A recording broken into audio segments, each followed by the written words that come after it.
ඉතින් ඔන්න ආදරණීය දුවේ පුතේ ඔයාලට ගොඩක් අමාරුයි කියලා අර හිතාගෙන ඉන්න කතන්දරයක් තියෙනවනේ. අපි ඒක දවස් 6න් ඉවර කරලා දාමු. හරි. එතකොට මේක මොන වගේ වැඩසටහනක්ද කියන මේ පුංචි පැහැදිලි කිරීමක් කරන්නේ තියෙන වෙලාවල් ටික කොහොමද මේක දවස් 6 කොහොමද ගත වෙන්නේ කියලා පුංචි පැහැදිලි කිරීමක්. මේක හරියට අහගන්න. මේක දෙමව්පියෝ බලනවා නම් දෙමව්පියෝ හරියට අහගන්න. ඒ වගේම මේක දරුවෙක් බලනවා නම් වඩාත් හොඳයි. මොකද එයාට තමයි මේක ගොඩක්ම තේරෙන්නේ කොහොමද මේ වැඩසටහන ඉදිරියට යන්නේ කියලා. ඉතින් මේක අපි සති දෙකකින් මේ සම්පූර්ණ වැඩමුළුව අවසන් වෙනවා. හරිද? සති දෙකකින් සම්පූර්ණ වැඩමුළුව අවසන් වෙනවා. එතකොට මේකට අදාළ සියලුම දේවල් අපිට කූරිය කර කර ඉන්න වෙලාවක් නැති නිසා ඔයාට WhatsApp එකටම ලැබෙනවා. හරිද? එතකොට print out එකක් දාගන්න තියෙනවා ඔයාට. ඒකට අදාළ ටික ජ්‍යාමිතිය සම්පූර්ණයෙන්ම හරිද? ජ්‍යාමිතියට අදාළ සියලුම කොටස් සම්පූර්ණයෙන්ම ආවරණය වෙනවා. හරිද? මේ දවස් 6න් වැඩේ ඉවර කරගමු. හරි? එතකොට දැන් නිකන් හිතමු මෙහෙම ඔයාට හදිසි හරි මෙන්න මේ දවස් 6 තුල මේ වැඩේ හරියටම තක්කෙට කරගන්න බැරි වුණා කියලා. එහෙම වුණා නම් ඔයාට කරන්න තියෙන බොහොම සුළු දෙයයි. ඔයාට පළවෙනි පන්තියට සම්බන්ධ වුණා නම් ඔයාට ඊළඟට පටන් ගන්නවා. ඒ කියන්නේ මේක අපි දීර්ඝ කාලිනව කරගෙන යන වැඩසටහනක්. එතකොට පළවෙනි කොටසදී ඔයාට හරියට කරගන්න බැරි වුණොත් ඔයාට පුළුවන් මෙන්න දෙවෙනි දින 6ට ආයෙත් සම්බන්ධ වෙන්න සම්පූර්ණයෙන්ම නොමිලේ. හරි? එහෙනම් මොකද්ද මෙන්න මේකෙදි වෙන්නේ? අපි මේකෙදි සම්පූර්ණයෙන්ම කතා කරනවා මේ ජ්‍යාමිතියේ තියෙන ප්‍රධාන කොටස් දෙක සම්බන්ධව. හරිද?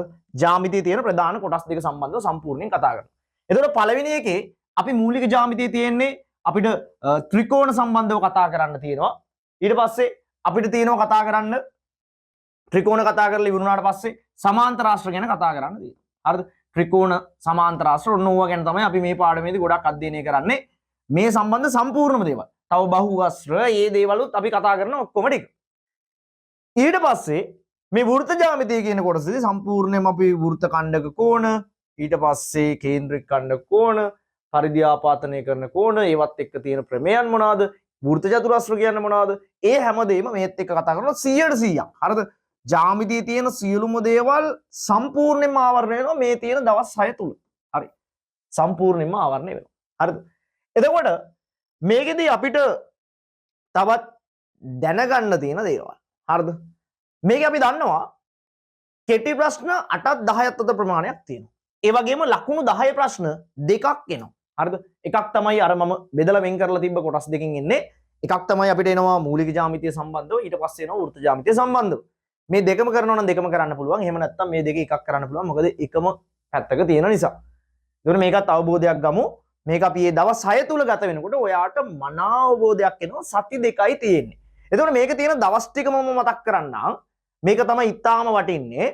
එතකොට අපි මේ ඉරිදා පටන් ගන්නවා. එතකොට මේ ඉරිදා කෝස් එකට සම්බන්ධ වෙනවා නම් ඔයාට කරන්න තියෙන වැඩ කොටසක් තියෙනවා. මම කියන්නම් කොහොමද ඒක කරගන්නේ කියලා.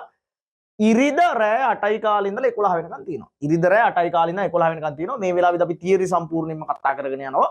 ඒ අතරේ අපි අර බෝරින් ගතිය නැති වෙන්න ගණන් කීපයක් හදනවා.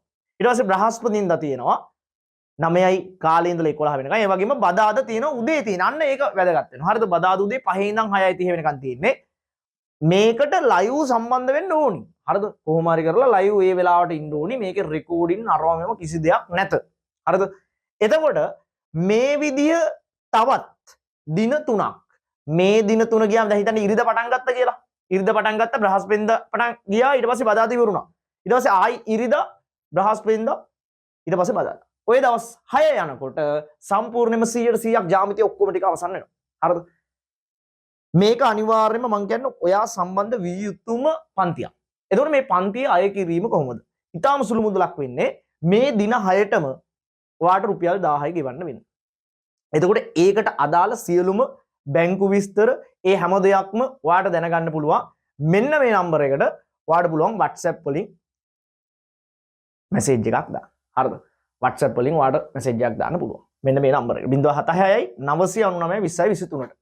එහෙනම් මං කියන්නේ මේක අනිවාර්යෙන් කරගන්න. දැන් හිතන්න දැන් පළවෙනි දවස් 6 ඔයාට මිස් වුණු කෙනෙක් කියලා. ඒතරව අතරමැදදී සම්බන්ධ වෙන්න එපා. දැන් හිතන්න මෙහෙම ඔයා ඉරිදා පන්තියට එන්න බැරි වෙනවා. ඒ කියලා ඊළඟ බ්‍රහස්පතින්දකට එන්න එපා. ඒ අපි දවස් 6ම ඉවර වෙලා ඊළඟට පටන් ගන්න එකට තමයි ඔයා සම්බන්ධ වෙන්න ඕනේ. හරි?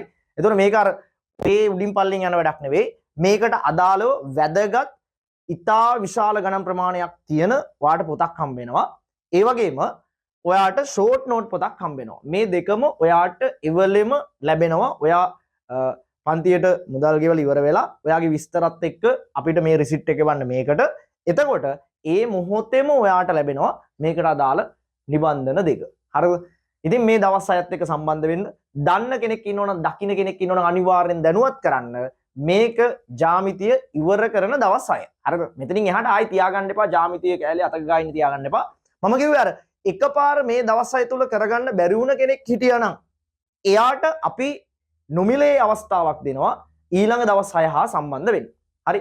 එහෙනම් මේක සීමිත සිසුන් ප්‍රමාණයක් සම්බන්ධ කරගෙන යන්නේ. මොකද මේක අපි දින 6න් 6ට යන වැඩසටහන. ඒ නිසා ඉතාම ආදරණීයෙන් ඉල්ලනවා ඔයාට මේක ගොඩ දාගන්න ඕනි නම් ඒ වගේම ඔයා දන්න කින දරුවෙක් ඉන්නව නම් ජ්‍යාමිතිය සම්බන්ධව දැනුම අඩු. එහෙම නැත්නම් ඔයාට හිතෙනවා නම් මට තව ටිකක් මේක කරගත්තා නම් හොඳයි කියලා. අන්න ඒ අයට තමයි මේ අවස්ථාව. එහෙනම් අපි මේක හැම කෙනෙක්ම දැනුවත් කරමු. රයිට්. අයිබෝන් හැම කෙනෙක්ට.